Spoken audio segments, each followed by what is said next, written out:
I ran a 2:24 marathon at 42 years old. I started running when I was 38 and I was nowhere near that fast when I first started running. So how did I become better at running to get that fast at a relatively older age? When I first started out running, I just got really confused. Lots of influences out there talk about the best workouts to run a fast 5k or the best marathon training plan, and there's lots of different things out there. And every time I turn on Instagram or anything like that, it's a new workout that I should be doing to run faster, 10k, or whatever there is. And it became really, really confusing. And after getting confused by all that, I thought I'm just going to stick to one thing because there's too much information out there. I just need to stick to one simple thing and just keep trying that. And then after around a year of running, I really noticed my running had improved a lot over that time. And that one simple, uncomplicated, probably quite boring thing really, really turned my running around and made me into a far better runner than I could have really ever imagined.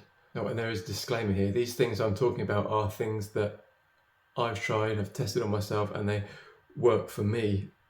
So I'm not saying to you, go out and do this thing that I'm telling you to do and that's it, and what I'm saying is right. This is what worked for me. I'm talking about my experiences. So that one simple thing was to run as much as I could, as consistently as I could, and that was it. Basically, run more. I just stopped faffing about and realised that the only true way of getting better at running was to do more running.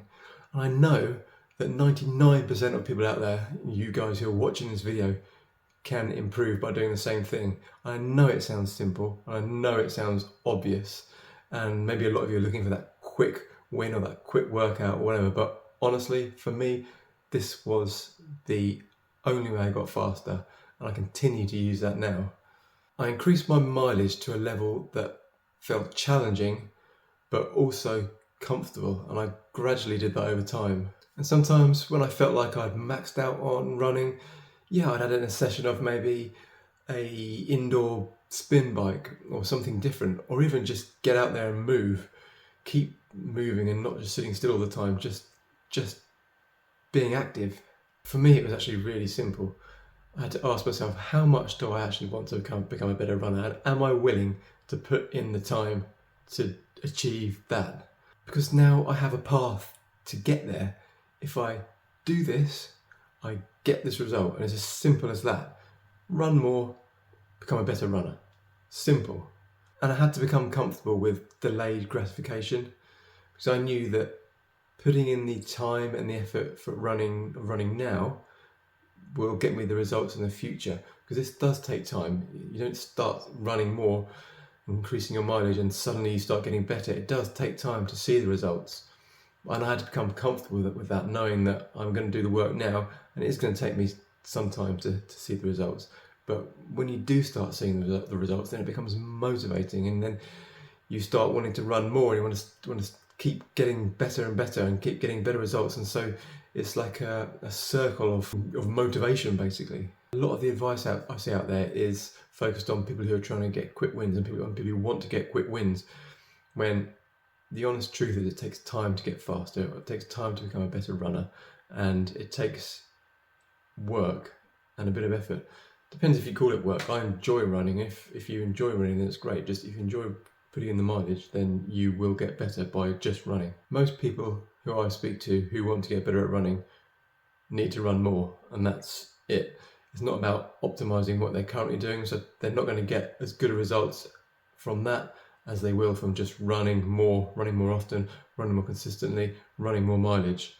That's where the wins come from, not from optimizing their current mileage levels and doing quicker workouts or faster pace running or anything like that. It's about the volume of mileage. And it makes sense, right? In most things in life, the more we do something, the better we get. And it's no different in running. And once I got myself to the point where I was comfortable with the level of mileage I was doing and the volume of running I was doing, that's when I got to the point where I could think, right, okay, now I need to optimize my running. What paces do I need to run at? What kind of workouts do I need to do? Do I need to put some hill reps into this? And do I need to do some more race specific running?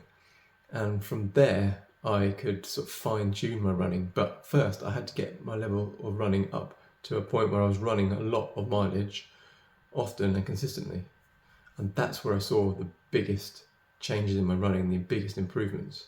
And the way I went about it was running by feel. So if I wanted to run faster one day, I'd run faster. If I felt like running slower one day, I'd run slower. I didn't really think about the paces. I ran how I felt on a particular day, but as long as I got out and I ran and I was consistent, that was the most important thing. And that's still true today.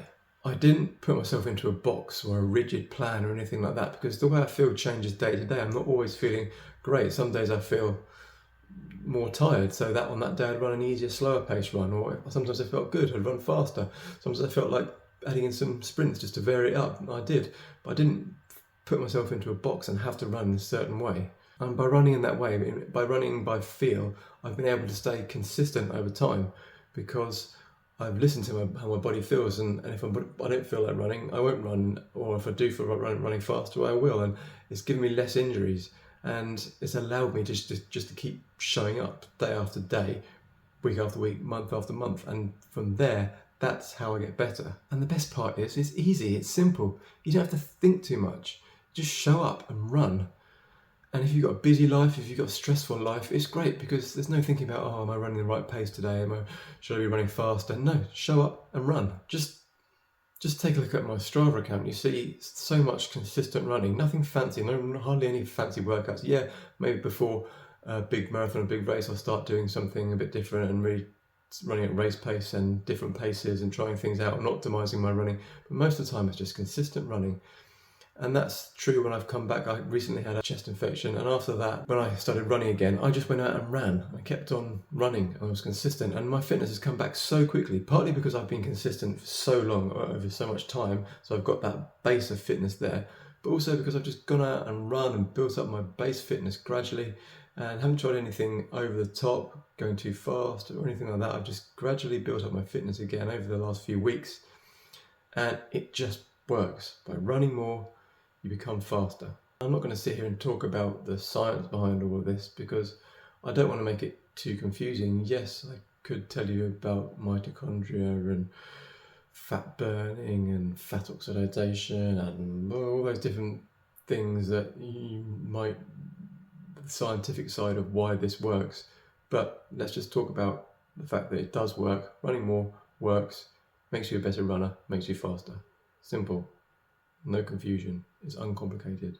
For me, focusing on simplicity changed the game for me. It's that simple. Thanks so much for watching. I hope you enjoyed it. Please like and subscribe if you did enjoy it, and thanks so much.